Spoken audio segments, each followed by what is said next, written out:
الله أكبر الله أكبر.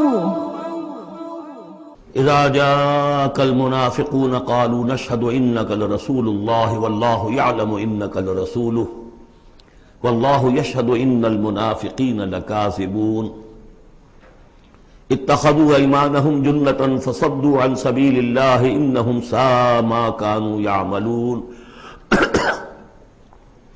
ذلك بانهم آمنوا ثم كفروا فطبع على قلوبهم فهم لا يفقهون صدق الله العظيم رب اشرح لي صدری ویسر لي امری واحلل عقدۃ من لسانی یفقہوا قولی۔ قرآن مجید میں جو مدنی صورتوں کا یہ سب سے بڑا گلدستہ ہے، اس کے ہم 4 جوڑے پڑھ چکے ہیں، 3 جوڑے، سورہ حدید اور سورہ مجادلہ، پھر سورہ حشر اور سورہ ممتحنہ، پھر مرکزی جوڑا سورہ صف اور سورہ جمعہ۔ سورہ صف میں نے ایک بات کہی تھی کہ بعد میں جائزہ لے لیں گے، اگر تو ایمان حقیقی اور جہاد فی سبیل اللہ کا راستہ انسان اختیار کرے، وہ تجارت جو اللہ نے بتائی ہے، هل ادلکم علی تجارت تنجیکم من عذاب علیم، اس کا کیا حل ہے، کیا تجارت ہے؟ تؤمنون باللہ ورسولہ وتجاہدون فی سبیل اللہ باموالکم وانفسکم، یہ اگر کرتے ہو تو عذاب علیم سے بھی چھٹکارا ہے، تمہارے گناہ بھی معاف کر دیے جائیں گے، جنتوں میں داخل کیے جاؤ گے، مساکن طیبۃ فی جنات عدن دیے جاؤ گے۔ ایک خاص حد تک تمہارے ایمان اور عمل صالح کی جب ہم جانچ پرکھ کر لیں گے اور ثابت ہو گئے کہ تم نے حق ادا کر دیا، تو دنیا میں نصرت بھی آئے گی، فتح بھی ملے گی، اور سب سے بڑی بات یہ کہ تم اللہ کے مددگار قرار پاؤ گے۔ نہیں کرتے ہو اور ایمان کے دعوے ہیں اور اللہ سے محبت کے اور رسول سے عشق کے، تو کبر مقتا عند اللہ ان تقولوا ما لا تفعلون، اللہ تعالیٰ کی بیزاری شدید ہوتی چلی جا رہی ہے تمہارے اس طرز عمل پر، اور آگ سے چھٹکارا پانے کا خیال تمہارا خود ساختہ خیال ہے،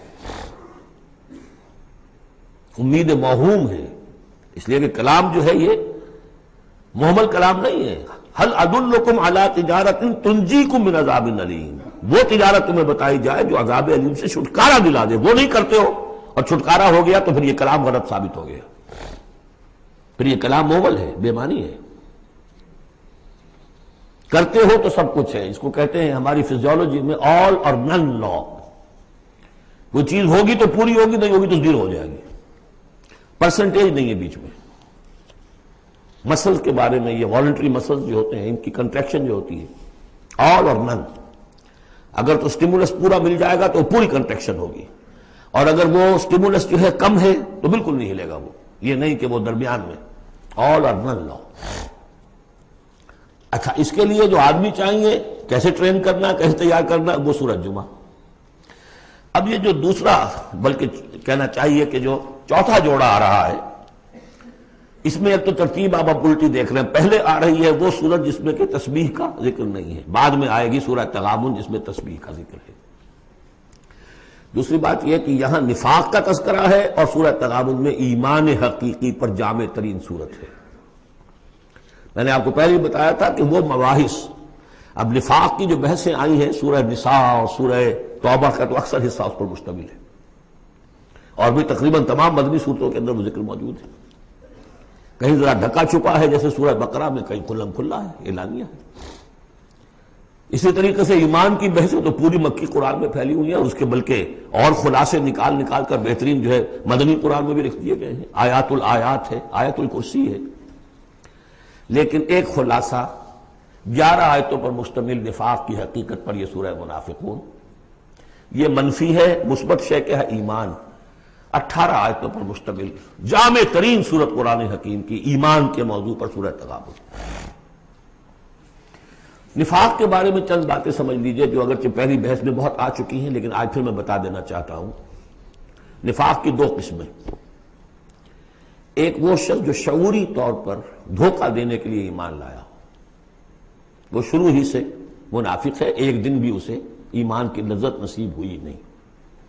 سورہ آل عمران میں اس کی مثال موجود ہے، سازش کی، صبح کو ایمان لاؤ شام کو مرتد ہو جانا، تاکہ یہ اسلام کی جو ساکھ بن گئی ہے، گڈ ول بن گئی ہے، یہ ختم ہو جائے۔ تو ظاہر بات ہے جیسے کہ فرمایا گیا سورہ مائدہ میں وَقَدْ دَخَلُوا بِالْكُفْرِ وَهُمْ قَدْ خَرَجُوا بِهِ، وہ کفر کے ساتھ ہی داخل ہوئے تھے اور کفر کے ساتھ ہی نکل گئے، ان پہ ایک لمحہ بھی ایمان حقیقی کا آیا ہی نہیں۔ یہ بہت کم لوگ تھے اس قسم کے منافق۔ اصل منافق جو وہ کون تھا؟ دعوت آئی، دعوت نے قبول، دل نے قبول کیا، بات ٹھیک ہے، صحیح بات ہے، چلو پیش قدمی کرو، لیکن تھے کم ہمتیں، بزدل، تھڑ دلے۔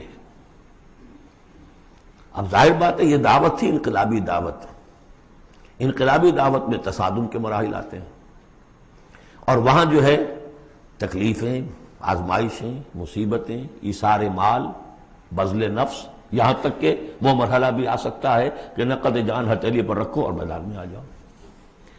اب جو ذرا کمزور لوگ تھے ان کی ٹانگیں ذرا ہلنی شروع ہوئی، کپ کپی۔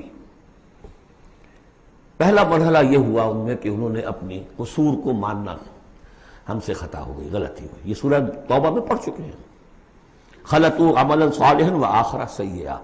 اب یہ ہے کہ کسی اچھے کام بھی کر رہے ہیں، کسی کوئی برا کام بھی کر دیا، کبھی کوئی لبیک بھی کہہ دیا، کبھی کہیں کھسک گئے، لیکن اپنی غلطی مان لی کہ حضور ہم سے غلطی ہوئی، ہم کوئی جھوٹا بہانہ نہیں بناتے، آپ جو سزا چاہیں دے لیں، ہم حاضر ہیں۔ اس درجے کو کہیں گے ضعف ایمان، یہ نفاق نہیں ہے، ضعف ایمان۔ اگلا درجہ آتا ہے جب آدمی کی جو جھوٹی عزت نفس ہے، اخذت العزت بالاسم، وہ جھوٹی عزت نفس اسے کہتی کب تک مانو گے اپنی خطائیں، تو جھوٹا بہانہ کر دیا کرو، یہ تھا مسئلہ، وہ تھا مسئلہ، یوں تھا، ایسا تھا، خدا کی قسم نہیں، وہ تیسرا مرحلہ ہے۔ جھوٹا بہانہ جہاں شروع کیا نفاق شروع ہو گیا۔ لہذا منافقین کے ضمن میں ہمیشہ آپ کذب کذب کذب اس کو دیکھیں گے۔ اگلا مرحلہ آیا، انہوں نے دیکھا کہ یہ تو اب ہماری قسم، ہم جو بہانہ بناتے تو لوگ مسکراتے ہیں، کچھ تو سمجھتے ہیں کہ یہ جھوٹا بہانہ بنا رہا ہے، لہذا قسمیں کھا کر مؤکد کیا اپنی قسموں سے۔ یہ سیکنڈ سٹیج میں ٹی وی آ گئی، نفاق کی T V in second stage, جھوٹا بہانہ فرسٹ سٹیج، جھوٹی قسم سیکنڈ سٹیج۔ ایک عرصہ آتا ہے جس کے بعد اس پر بھی اعتماد لوگوں کا اٹھ جاتا ہے، تو اب ان کے اندر ایک شدید قسم کا ریئیکشن پیدا ہوتا ہے، ایمان اور اہل ایمان کی دشمنی پیدا ہو جاتی ہے، اور یہ دشمنی سب سے زیادہ ٹارگٹ کرتی ہے قائد کو۔ اس نے ہمارے لیے ساری مصیبت کھڑی کر دی، ہم آرام سے اپنے مدینے میں آباد تھے، رہ رہے تھے، یہ آ گیا، اس نے آ کر یہ سارا جو ہے معاملہ ہمارے لیے، بھائی کو بھائی سے جدا کر دیا، خاندانوں میں رفت پیدا کر دی۔ اب ہمارے دوستیاں تھیں ان سے اوس اور خزرج کی دوستیاں تھیں، ان تمام یہودی قبائل سے ہمارے وہ سارے حلیفی تعلقات ٹوٹ گئے، تو وہ ساری دشمنی جو ہے اب یہ عداوت بن جاتی ہے اہل ایمان کی، اور خاص طور پر اہل ایمان کے قائد جو اس وقت کون تھے؟ محمد رسول اللہ۔ دس از دی تھرڈ سٹیج۔ یہ ٹی بی کی وہ تھرڈ سٹیج ہے جو پہلے کبھی ہو جاتی تھی تو ہم سمجھتے تھے کہ اب یہ لا علاج ہے۔ یہ ہے نفاق کی اصل حقیقت۔ اسی لیے اس وقت جو لوگ کسی تحریکی تصور سے آشنا ہی نہیں، انقلابی تصور دین ان کے سامنے آیا ہی نہیں، وہ منافق نہیں ہو سکتا، وہ ضعیف الایمان آدمی ہے۔ لیکن جو شخص ایک مرتبہ کسی تحریک کو، انقلابی تحریک کو قبول کر کے آگے آ جائے، اب وہ منافق ہو جائے گا اگر وہ ٹھیک نہیں چلتا ہے۔ یہ بات میری جو ہے آج پلے باندھ لیجئے۔ عام اس وقت مسلمان منافق نہیں، انہیں پتہ ہی نہیں کہ دین کا تصور یہ ہے، دین کا یہ مطلب ہے، مولویوں نے سمجھایا ہی نہیں۔ دین کا نام ہے نماز، روزہ، اور لیلۃ القدر مل گئی تو بیڑا پار، ساری زندگی کے سارے گناہ معاف۔ انہیں تو یہ تصور دیے گئے، حج کرائے تو پاک ہو کے آ گئے، اور عمرہ کیا تو پاک ہو کے آ گئے۔ باقی یہ کہ تم جس طرح چاہو کماؤ، ہمارے نذرانے آنے چاہیے، اللہ اللہ خیر صلی اللہ، وہ پیر ہوں یا علماء ہوں۔ لہذا وہ بھی چاہ رہے، وہ منافق منافق نہیں ہے، وہ ضعیف الایمان ہے، جو بھی ہے وہ اللہ تعالیٰ جو معاملہ ان سے کرے۔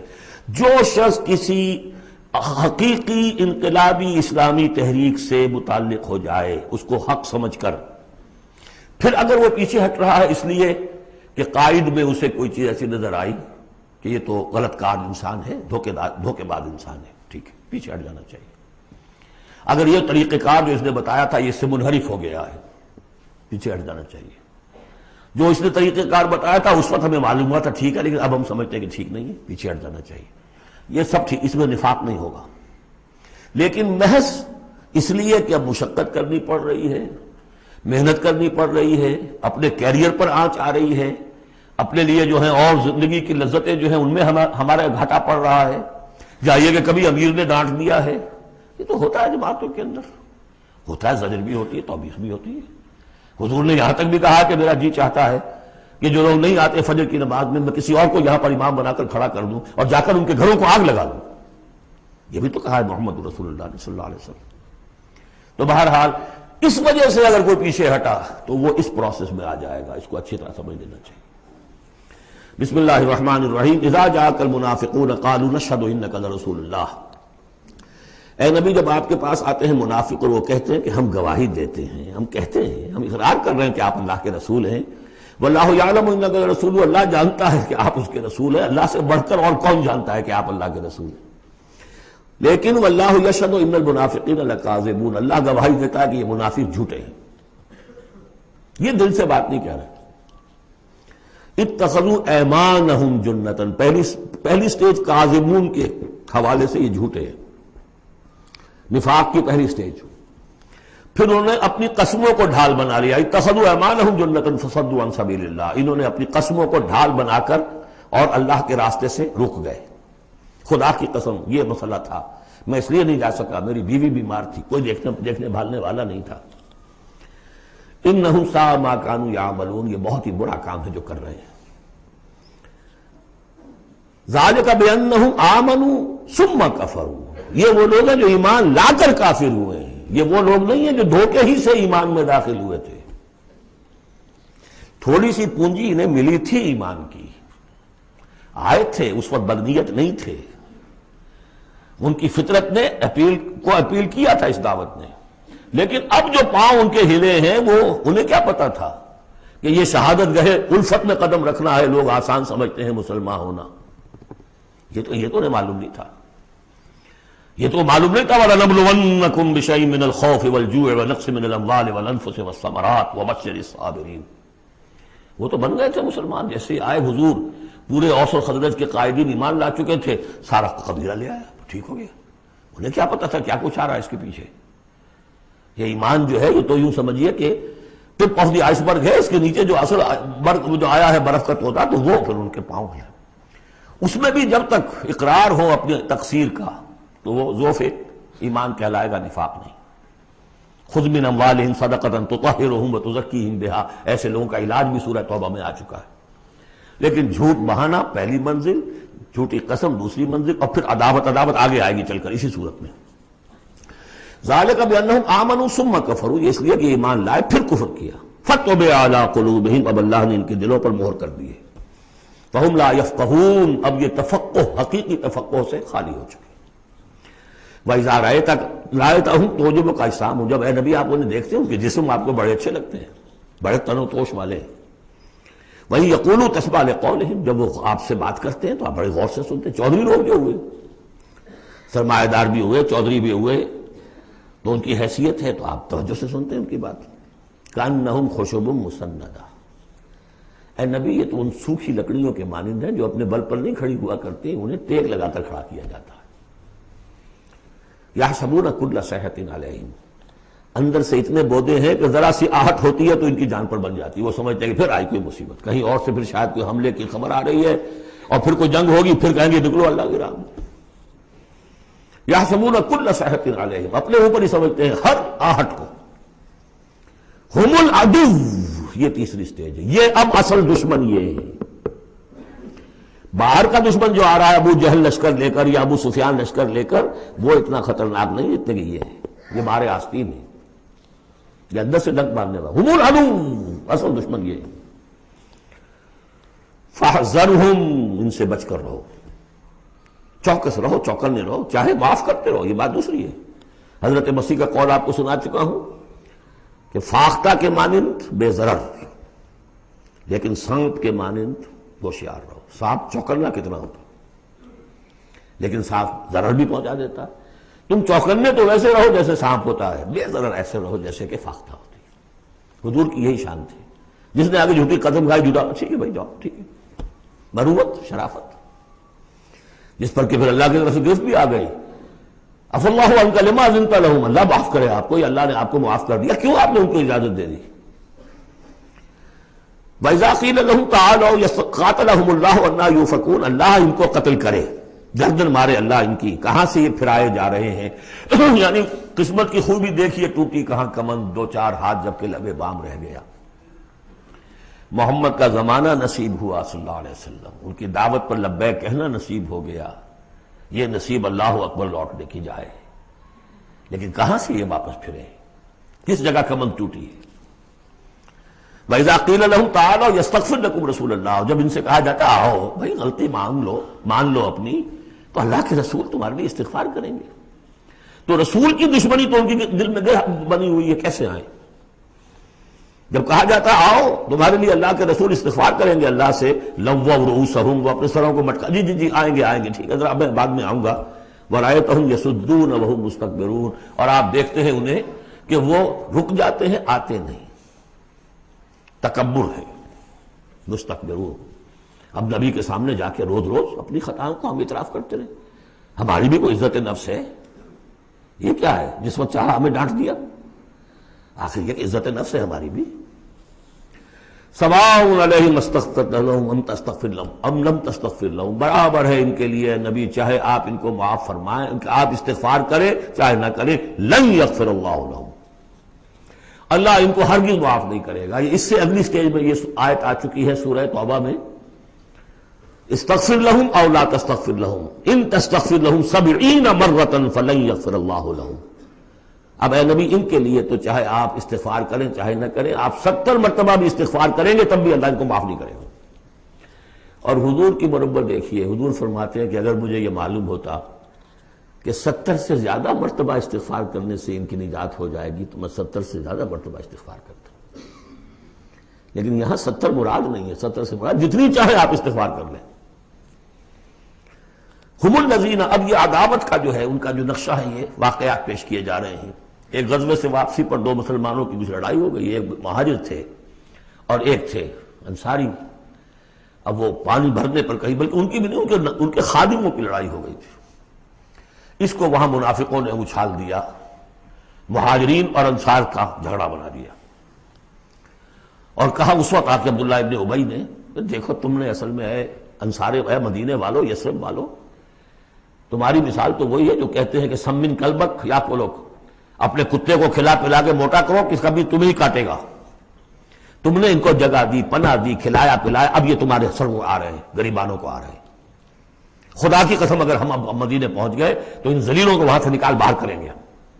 ان کی یہ جرت، انصاری کا خادم اور ایک مہاجر کا خادم لڑے ایک انصاری کے خادم سے، ہم نے پناہ دی، اپنے ٹکڑے کھلائے ان کو، اپنی جگہ دی، اور آج ہی ہمارے سروں کو آ رہے ہیں، ہمارے منہ کو آ رہے ہیں۔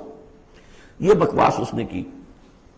وہاں موجود تھے ایک نوجوان زید بن ارقم، انہوں نے جا کے حضور کو بتا دیا۔ حضور نے بلایا، نہیں جی جھوٹ پتہ میں نے نہیں کہا، یہ چھوکرے نے پتہ نہیں کہاں سے سن لیا، یہ چھوکرا کیا ہے یہ، اور آپ اس کی بات مان رہے ہیں میرے معاملے میں؟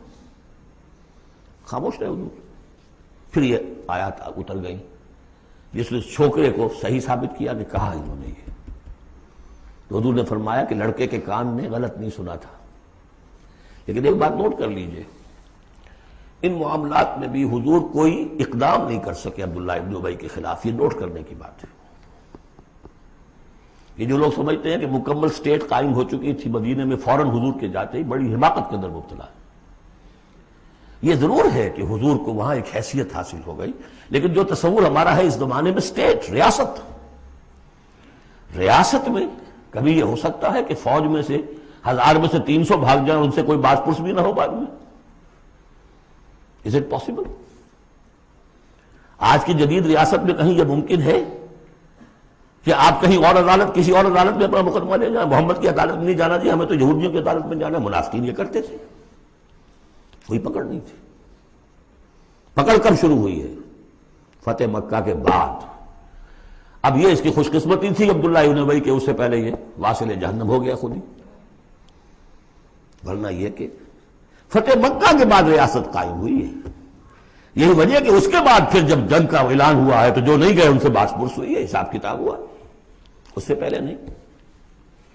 تو اصل مسٹیک جو ہے عبداللہ ابن ابی کا یہاں پہ بھی خاموش. ایک موقع پر جب کہ تہمت کا معاملہ چل رہا تھا تو ایک دفعہ حضور کے زبان مبارک سے ایسے الفاظ میں نکل گئے دکھا دل کہ کیا کوئی شخص نہیں ہے کہ جو مجھے اس ایذا رساں شخص جو ایذا پہنچا رہا ہے اس کی ایذا سے بچا سکے. اندیا ظاہر تھا صاف کہ کیا کوئی شخص اس کو قتل نہیں کر سکتا. اب واقعات مختلف آتے ہیں. ایک واقعے میں تو یہاں تک آتا ہے کہ سعد ابن معاذ موجود تھے، انہوں نے کہا کہ حضور آپ مجھے حکم دیجئے میں قتل کرتا ہوں. سعد ابن عبادہ تھے، وہ خزرج میں سے تھے. وہ فوراً تم یہ اس لیے کہہ رہے ہو کہ وہ خزرج کا آدمی ہے. تو معلوم یہ ہوا کہ وہ جو قبائلی عصبیتیں تھیں کسی نہ کسی درجے میں ابھی موجود تھیں. ایک دن میں صاف نہیں ہوتی یہ چیزیں. پھر حضرت سعد ابن عبادہ کہتے ہیں حضور سے، حضور اس شخص کے معاملے میں نرمی کیجئے. اصل میں اس شخص کو ہم بادشاہ بنانے کا فیصلہ کر چکے تھے، اس کے لیے ہم تاج تیار کر چکے تھے. آپ آئے تو اس کے سارے خواب جو ہیں وہ بکھر گئے.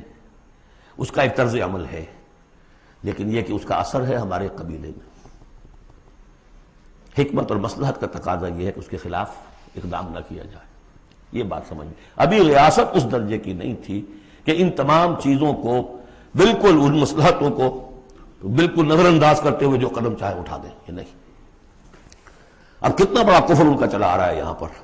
ہم الذین یقولون لا تنفقوا علی من عند رسول اللہ حتی ینفضوا. یہی ہے وہ لوگ جو کہتے ہیں کہ مت خرچ کرو ان پر جو اللہ کے رسول کے گرد جمع ہو گئے ہیں. دیکھنا ان بستیوں کو تم کے ویراں ہو گئیں، یہ سب بھاگ جائیں گے اگر تم ان کے اوپر خرچ نہ کرو. حتی ینفضوا، یہاں تک کہ وہ منتشر ہو جائے. وَلِلَّهِ خَزَائِنُ السَّمَاوَاتِ وَالْأَرْضِ، حالانکہ اصل خزانے کائنات کے آسمان اور زمین کے اللہ کے اختیار میں ہیں. وَلَٰكِنَّ الْمُنَافِقِينَ لَا يَفْقَهُونَ، لیکن ظاہر بات ہے کہ منافقین اس کا فہم نہیں رکھتے. يَقُولُونَ لَئِن رَجَعْنَا إِلَى الْمَدِينَةِ لَيُخْرِجَنَّ الْأَعَزُّ مِنْهَا الْأَذَلَّ، اور وہ کہتے ہیں اگر ہم مدینے لوٹ گئے، اب چونکہ فوج واپس آ رہی تھی ایک جنگ سے، اب جب مدینے پہنچ جائیں گے تو لازماً جو عزت والے ہیں نکال باہر کریں گے ان ذلیلوں کو. اور ذلیل سے مطلب کمزور، ذلیل کا مطلب جو ہے وہ ہماری زبان میں جو ہوتا ہے کمینہ وہ نہیں ہے، ان کو ہم نکال باہر کریں گے. وَلِلَّهِ الْعِزَّةُ وَلِرَسُولِهِ وَلِلْمُؤْمِنِينَ، حالانکہ عزت تو اللہ کی ہے اور اہل ایمان کی ہے، اللہ کے رسول کی ہے اور اہل ایمان کی ہے. وَلَٰكِنَّ الْمُنَافِقِينَ لَا يَعْلَمُونَ، لیکن یہ منافق جانتے نہیں. لیکن ہوا یہ کہ جب یہ قول پہنچا ہے، عبداللہ ابن ابی کے بیٹے کا نام بھی عبداللہ ہے، وہ بڑے مخلص نوجوان، خالص، صادق القول، صادق الایمان. انہیں معلوم ہے میرے باپ نے یہ کہا ہے، تو مدینے میں دروازے میں کھڑے ہو گئے ننگی تلوار لے کر. اپنے باپ سے کہا ہے کہ جب تک تم یہ نہیں مانو گے کہ تم ذلیل ہو، عزت ہے اللہ کے لیے اور اس کے رسول کے لیے اور اہل ایمان کے لیے، اس وقت تک مدینے میں گھسنے نہیں دوں گا. فریاد بھی کی، حضور سے بھی کہا، لیکن پھر کہنا پڑا اس کو کہ ہاں اللہ اور اس کا رسول اور اہل ایمان عزت والے ہیں، ہم ذلیل ہیں. تب داخل ہوگی. یہ 8 آیات ہیں حقیقت ایمان، اس کی اصل بیماری، اس کی سٹیجز، پروگنوسس کہ کہاں تک یہ لے جا سکتی ہے بیماری کہ رسول کا استغفار بھی مفید نہ رہے. اور 3rd سٹیج دشمنی پیدا ہو جائے. اب اگلی 3 آیات جو دوسرے رکوع کی ہیں اس میں اس کا علاج ہے. علاج جو ہے ایک پریونٹیو ہوتا ہے، کیوریٹیو. پریونٹیو یہ ہے کہ اس مرض کی چھوت نہ لگے، ٹیکا لگاؤ، اسمال پاکس کا ٹیکا لگا دو، چھوت نہیں لگے گی. ایک یہ کہ اگر ہو ہی جائے تو پھر یہ ہے کہ اس کا علاج. پریونٹیو کیا ہے؟ یا ایھا الذین آمنوا لا تلھکم اموالکم ولا اولادکم عن ذکر اللہ. اہل ایمان تمہیں غافل نہ کرنے پائے تمہارے اموال اور تمہاری اولاد اللہ کی یاد سے. وَمَن يَفْعَلْ ذَلِكَ فَأُولَٰئِكَ هُمُ الْخَاسِرُونَ، اور جو کچھ یہ کریں گے تو وہی خسارے میں رہیں گے. اب ذکر سے مراد صرف وہ ذکر نہ سمجھیے تسبیح. اللہ یاد رہے، اپنا فرض یاد رہے، آدمی چاق و چوبند رہے، اپنے فرض کی ادائیگی کے لیے کمر بستہ رہے، سب ذکر میں. جہاد سے غافل نہ کر دیں تمہارے مال اور اولاد. ان میں اتنا انہماک ہو جائے کہ وقت ہی نہیں، میں کیا کروں جی، وقت ہی نہیں. وقت کہاں سے آئے گا؟ آپ نے معبود بنا رکھا ہے اپنے سٹینڈرڈ آف لیونگ کو، سٹیٹس کو. اسٹیٹس سمبل معبود ہے، اب اسی کو پوج رہے ہیں آپ، صبح سے شام اور رات کے اوقات میں بھی سوچ بچار اسی کی ہے، تب کہیں جا کر وہ سمبل جو ہے قائم رہتا ہے، تو کیسے ہوگا؟ اس کا جو ہے کیوریٹو ٹریٹمنٹ وہ کیا ہے؟ دیکھیے نفاق الف اس میں ڈال دیجئے، انفاق یہ اس کا علاج ہے، انفاق خرچ کرو خرچ کرو۔ نفاق کا اصل سبب کیا ہے؟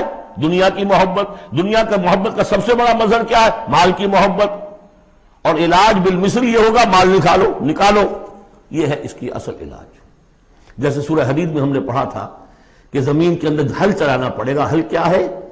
ان المصدقین والمصدقات واقرضوا اللہ قرضا حسنا یضاعف لهم ولهم اجر کریم والذین آمنوا باللہ ورسلہ اولئک هم اب یہ گند نکال دو دل سے، پھر ایمان کا بیج پڑے گا تو لہلائے گی کھیتی، پھر صدیقیت کی طرف جاؤ چاہے شہادت کی طرف، یہ تمہاری استاد تباہ ہے۔ وَأَنفِقُوا مِمَّا رَزَقْنَاكُم مِّن قَبْلِ أَن يَأْتِيَ أَحَدَكُمُ الْمَوْتُ، اور خرچ کر دو اس میں سے جو کچھ ہم نے تمہیں دیا ہے، اس سے پہلے کہ تم میں سے کسی کی موت کا وقت آئے۔ فَيَقُولَ، پھر وہ اس وقت کہے رب لولا أَخَّرْتَنِي إِلَىٰ أَجَلٍ قَرِيبٍ، پروردگار اسے ذرا کچھ دیر کے لیے مؤخر کر دے، فَأَصَّدَّقَ وَأَكُن مِّنَ الصَّالِحِينَ، تو میں بڑی تصدیق کروں گا اور خیرات و صدقات سارا کچھ دے دوں گا، اور میں بالکل صالحین میں سے ہو جاؤں گا۔ وَلَن يُؤَخِّرَ اللَّهُ نَفْسًا إِذَا جَاءَ أَجَلُهَا، جب کسی جان کا وقت آ جائے گا، وقت معین، پھر اللہ اسے کسی صورت مؤخر نہیں کرے گا۔ قوموں کی اجل تو پھر بھی مؤخر ہوئی ہے، قوم یونس کی ہو گئی ہے، لیکن یہ کہ انفرادی اجل کبھی مؤخر نہیں ہوتی۔ واللہ خبیر بما تعملون، اور جو کچھ تم کر رہے ہو اللہ اس سے باخبر ہے۔ اب یہ تو تھا منفی نفاق، مثبت ہے ایمان۔ ایمان کے سلسلے میں جو باتیں سورہ حدید میں آئی تھیں، اب یہ پوری صورت، وہاں جو آیا تھا قتال اور جہاد اور حدید، یہ ساری چیزیں آئی تھیں نا، انزلنا الحدید، اور انبیاء کی بعثت کا مقصد، وہ سارا مضمون سورہ صف میں آ چکا ہے۔ اس کے لیے کیسے انسان آئیں گے وہ سورہ جمعہ میں آ چکا ہے۔ سورہ حدید میں بھی آیا تھا هو الذی ينزل علی عبدہ آیات بینات لیخرجکم من الظلمات الی النور، وہی ہے اللہ جو نازل کر رہا ہے اپنے بندے پر آیات بینات تاکہ وہ نکالے تمہیں اندھیروں سے روشنی کی طرف۔ حي على الفلاح